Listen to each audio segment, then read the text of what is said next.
Hi everybody, this is Judy at Judy in the Kitchen. Today we're talking about cannellini beans and the health benefits of these wonderful beans. 1/2 cup serving of cannellini beans has from 5 to 8 grams of protein depending upon the brand and how they were cooked. 5 grams of fiber, which is pretty noteworthy. No cholesterol, no saturated fat. They have a lot of vitamins B1, B2, folate, iron, magnesium, zinc, phosphorus, potassium, and calcium. First of all, we know that cannellini beans can help to lower our blood sugar. Recent research with type 2 diabetics showed that a low glycemic diet rich in legumes like cannellini beans can help to lower blood sugar and also the overall A1C levels, which is very important. Cannellini beans can also help to lower blood pressure and cardiovascular risk. In that same study that I just mentioned, a lot of the participants also wound up with lowered blood pressure and accompanying lowered cardiovascular disease risks. So there's a lot to be said for including legumes, especially ones like cannellini beans, in your diet. Cannellini beans can also help to protect our cells from inflammation and damage. Legumes, such as cannellini beans, are great sources of antioxidants that seem to protect and repair our cells, and that helps to lower our risk for infections, cancer, and heart disease.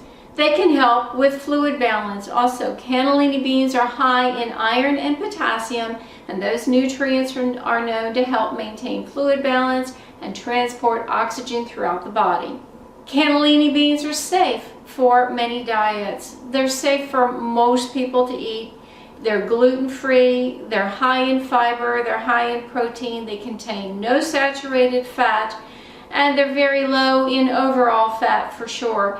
And they are very, very low as far as an allergy risk goes. Okay, so if you've got allergies to them, well, it would be a rare thing, but of course if you know that you do, you don't want to eat them. But it's a rare thing to have allergies to cannellini beans. Now, some people do have concerns with eating legumes. Those who need to follow a low FODMAP diet, and that's fermentable oligosaccharides, disaccharides, monosaccharides, and polyols.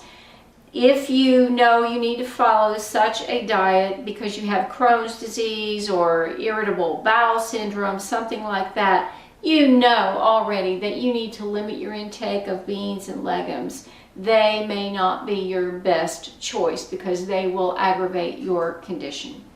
Now, some people complain about getting a lot of gas or bloating when they eat beans. This is simply because their gut bacteria are not used to them, and they will produce a lot of gas as a result. The way to get around that is to slowly introduce legumes into your diet, just a small amount on a regular basis. And what you're doing is you're introducing it to your gut bacteria that will help to digest them and break them down, and they won't go haywire when they're overloaded with such a food. And so you just slowly introduce them into your diet, and eventually those bacteria will get accustomed to them and they won't produce as much gas. So if you eat them only rarely, yes, you're likely to have a lot of gas out of them. But if you eat them on a regular basis, consistently, you will not experience a whole lot of gas out of these things. So if you do have that problem, don't let the beans scare you. Just eat a little bit at a time consistently until you can adjust to them. Well, I do hope this helps. This is Judy at Judy in the Kitchen. Bye for now.